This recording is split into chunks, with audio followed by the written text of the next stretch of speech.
ಅಯ್ಯಪ್ಪ ಸ್ವಾಮಿ ಮಹಿಮೆ ಭಕ್ತಿಭಾವಪೂರ್ಣ ಮಹಾಕಥೆ. ಪೂರ್ವಕಾಲದಲ್ಲಿ ದೇವತೆಗಳಿಗೂ ಮಾನವರಿಗೂ ನಡುವೆ ಧರ್ಮ ಮತ್ತು ಅಧರ್ಮಗಳ ನಡುವಿನ ಹೋರಾಟ ನಿರಂತರವಾಗಿ ನಡೆಯುತ್ತಿತ್ತು. ಲೋಕದಲ್ಲಿ ದುಷ್ಟಶಕ್ತಿಗಳು ಹೆಚ್ಚಾಗುತ್ತಿದ್ದವು. ಅಂಥ ಸಮಯದಲ್ಲಿ ಧರ್ಮವನ್ನು ಕಾಪಾಡಲು ದೇವರುಗಳು ಒಂದು ದಿವ್ಯ ಯೋಜನೆಯನ್ನು ರೂಪಿಸಿದರು. ಅದರಿಂದಲೇ ಜನಿಸಿದವರು ಅಯ್ಯಪ್ಪ ಸ್ವಾಮಿ, ಶಕ್ತಿಯ, ಭಕ್ತಿಯ, ತ್ಯಾಗದ ಪ್ರತಿರೂಪ. ಅಯ್ಯಪ್ಪ ಸ್ವಾಮಿಯ ಜನನ. ಒಮ್ಮೆ ಮಹಿಷಿ ಎಂಬ ರಾಕ್ಷಸಿ ತನ್ನ ಅಹಂಕಾರದಿಂದ ದೇವತೆಗಳನ್ನು ಕಾಡುತ್ತಿದ್ದಳು. ಅವಳಿಗೆ ವರವಾಗಿದ್ದರಿಂದ ಆಕೆಯನ್ನು ನಾಶ ಮಾಡಲು ಶಿವ ಮತ್ತು ವಿಷ್ಣುವಿನ ಸಂಯುಕ್ತ ಶಕ್ತಿಯೂ ಬೇಕಾಗಿತ್ತು. ಆಗ ವಿಷ್ಣು ಮೋಹಿನಿ ರೂಪದಲ್ಲಿ ಅವತಾರಗೊಂಡರು. ಶಿವ ಮತ್ತು ಮೋಹಿನಿಯ ದಿವ್ಯ ಸಂಯೋಗದಿಂದ ಹುಟ್ಟಿದ ಬಾಲಕನೇ ಅಯ್ಯಪ್ಪ ಸ್ವಾಮಿ. ಆ ದಿವ್ಯ ಶಿಶುವನ್ನು ಪಂಪಾ ನದಿಯ ತೀರದಲ್ಲಿ ಇಡಲಾಗಿತ್ತು. ಆ ಸಮಯದಲ್ಲಿ ಪಾಂಡಲ ರಾಜ್ಯದ ರಾಜ ರಾಜಶೇಖರನಿಗೆ ಸಂತಾನವಾಗಿರಲಿಲ್ಲ. ಒಂದು ದಿನ ಅವರು ಅರಣ್ಯಕ್ಕೆ ಹೋದಾಗ ಆ ದಿವ್ಯ ಶಿಶುವನ್ನು ಕಂಡು ಹೃದಯ ತುಂಬಿ ಸಂತೋಷಪಟ್ಟರು. ಆ ಮಗುವನ್ನು ತಮ್ಮ ಮಗನಾಗಿ ಸ್ವೀಕರಿಸಿ ಮಣಿಕಂಠ ಎಂದು ಹೆಸರಿಟ್ಟರು. ಬಾಲ್ಯದಲ್ಲಿ ತೋರಿದ ಮಹಿಮೆ. ಮಣಿಕಂಠ ಬಾಲ್ಯದಲ್ಲಿ ಅಸಾಮಾನ್ಯ ಶಕ್ತಿಗಳನ್ನು ತೋರಿದರು. ಅವರಿಗೆ ಧೈರ್ಯ, ಜ್ಞಾನ, ಕರುಣೆ ಎಲ್ಲವೂ ಸಮಪಾಲು ಇದ್ದವು. ಗುರುಕುಲದಲ್ಲಿ ವಿದ್ಯಾಭ್ಯಾಸ ಮಾಡುವಾಗಲೂ ಅವರು ಗುರುಗಳ ಮನಸ್ಸನ್ನು ಗೆದ್ದರು. ಒಮ್ಮೆ ಅವರ ಗುರುನ ಮಗ ಕಣ್ಣು ಕಾಣದೆ ಕಷ್ಟಪಡುತ್ತಿದ್ದ. ಮಣಿಕಂಠನು ತನ್ನ ದಿವ್ಯ ಶಕ್ತಿಯಿಂದ ಆ ಬಾಲಕನ ಕಣ್ಣುಗಳಿಗೆ ಬೆಳಕು ನೀಡಿದರು. ಇದನ್ನು ಕಂಡು ಎಲ್ಲರೂ ಅವನ ದಿವ್ಯತ್ವವನ್ನು ಅರಿತುಕೊಂಡರು. ಮಹಿಷಿ ವಧೆ. ಮಣಿಕಂಠನ ಯುವಕಾಲದಲ್ಲಿ ಮಹಿಷಿಯ ದೌರ್ಜನ್ಯ ಹೆಚ್ಚಾಗಿತ್ತು. ದೇವತೆಗಳು ಮಣಿಕಂಠನನ್ನು ಕರೆದರು.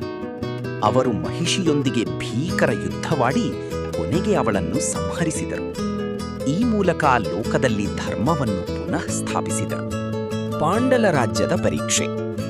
ಮಣಿಕಂಠನ ತಾಯಿಗೆ ಒಮ್ಮೆ ಅಸೂಯೆ ಹುಟ್ಟಿತು. ಅವಳು ರಾಜನನ್ನು ಮೋಸಗೊಳಿಸಿ ನನಗೆ ಹುಲಿಯ ಹಾಲು ಬೇಕು ಎಂದು ಹೇಳಿದರು. ರಾಜನು ಮಣಿಕಂಠನನ್ನು ಕಾಡಿಗೆ ಕಳುಹಿಸಿದರು. ಆದರೆ ಮಣಿಕಂಠನು ಕಾಡಿಗೆ ಹೋಗಿ ಹುಲಿಗಳ ಮೇಲೆ ಕುಳಿತು ಅವುಗಳನ್ನು ತನ್ನ ವಾಹನವಾಗಿ ಮಾಡಿಕೊಂಡು ಅರಮನೆಗೆ ಬಂದರು. ಇದನ್ನು ಕಂಡು ಎಲ್ಲರೂ ಬೆಚ್ಚಿಬಿದ್ದರು. ಆಗ ರಾಜ ಮತ್ತು ರಾಣಿ ಅವರ ದಿವ್ಯ ಸ್ವರೂಪವನ್ನು ಅರಿತು ಕ್ಷಮೆ ಕೇಳಿದರು. ಶಬರಿಮಲೆಯ ಸ್ಥಾಪನೆ. ಮಣಿಕಂಠನು ನಂತರ ಶಬರಿಮಲೆ ಪರ್ವತಕ್ಕೆ ತೆರಳಿ ತಪಸ್ಸು ಮಾಡಿದರು. ಅಲ್ಲಿ ಅವರು ಧರ್ಮಶಾಸ್ತ್ರನಾಗಿ ನೆಲೆಸಿದರು. ಅವರು ಭಕ್ತರಿಗೆ ಮೋಕ್ಷದ ಮಾರ್ಗವನ್ನು ತೋರಿಸಿದರು. ಸ್ವಾಮಿಯೇ ಶರಣಂ ಅಯ್ಯಪ್ಪ ಎಂಬ ನಾಮಸ್ಮರಣೆಯ ಮೂಲಕ ಭಕ್ತರು ತಮ್ಮ ಮನಸ್ಸನ್ನು ಶುದ್ಧಗೊಳಿಸಿಕೊಳ್ಳುತ್ತಾರೆ. ಅಯ್ಯಪ್ಪನ ಭಕ್ತಿಯ ಮಹತ್ವ. ಅಯ್ಯಪ್ಪ ಸ್ವಾಮಿಯ ಭಕ್ತಿಯಲ್ಲಿ ಒಂದು ವಿಶೇಷತೆ ಇದೆ. ಎಲ್ಲರೂ ಸಮಾನರು. ಜಾತಿ, ಧರ್ಮ, ಸ್ಥಾನಮಾನ ಯಾವುದೂ ಇಲ್ಲ. ಎಲ್ಲರೂ ಅಯ್ಯಪ್ಪ ಸ್ವಾಮಿ ಎಂದು ಕರೆಯಲ್ಪಡುತ್ತಾರೆ. ಭಕ್ತರು 41 ದಿನಗಳ ವ್ರತ ಆಚರಿಸಿ ನಿಯಮ ಪಾಲನೆ ಮಾಡಿ ಶಬರಿಮಲೆಗೆ ಯಾತ್ರೆ ಹೋಗುತ್ತಾರೆ. ಈ ವ್ರತವು ಶುದ್ಧತೆ, ನಿಯಮ, ತ್ಯಾಗವನ್ನು ಕಲಿಸುತ್ತದೆ. ಒಬ್ಬ ಬಡ ಭಕ್ತನಿದ್ದ. ಅವನಿಗೆ ಜೀವನದಲ್ಲಿ ತುಂಬಾ ಸಂಕಷ್ಟಗಳು. ಆದರೆ ಅವನು ನಂಬಿಕೆಯನ್ನು ಬಿಡಲಿಲ್ಲ. ಪ್ರತಿದಿನ ಸ್ವಾಮಿಯೇ ಶರಣಮಯ್ಯಪ್ಪ ಎಂದು ಜಪ ಮಾಡುತ್ತಿದ್ದ. ಒಂದು ದಿನ ಅವನಿಗೆ ಕನಸಿನಲ್ಲಿ ಅಯ್ಯಪ್ಪ ಸ್ವಾಮಿ ಕಾಣಿಸಿಕೊಂಡು ಆಶೀರ್ವದಿಸಿದರು. ನಂತರ ಅವನ ಜೀವನದಲ್ಲಿ ನಿಧಾನವಾಗಿ ಸುಖ ಮತ್ತು ಸಮೃದ್ಧಿ ತುಂಬಿತು. ಅಯ್ಯಪ್ಪ ಸ್ವಾಮಿಯ ಸಂದೇಶ.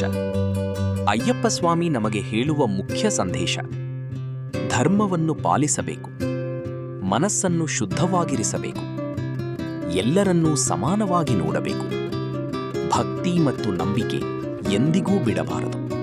ಅಯ್ಯಪ್ಪ ಸ್ವಾಮಿ ಕೇವಲ ದೇವರಲ್ಲ, ಜೀವನದ ಮಾರ್ಗದರ್ಶಕ. ಅವರ ಕಥೆ ನಮಗೆ ಧೈರ್ಯ, ಸಹನೆ ಮತ್ತು ನಂಬಿಕೆಯ ಮಹತ್ವವನ್ನು ತಿಳಿಸುತ್ತದೆ. ಯಾರು ಹೃದಯಪೂರ್ವಕವಾಗಿ ಸ್ವಾಮಿಯೇ ಶರಣಂ ಅಯ್ಯಪ್ಪ ಎಂದು ಕರೆಯುತ್ತಾರೋ ಅವರ ಜೀವನದಲ್ಲಿ ಬೆಳಕು ತುಂಬುತ್ತದೆ. ಸ್ವಾಮಿಯೇ ಶರಣಂ ಅಯ್ಯಪ್ಪ.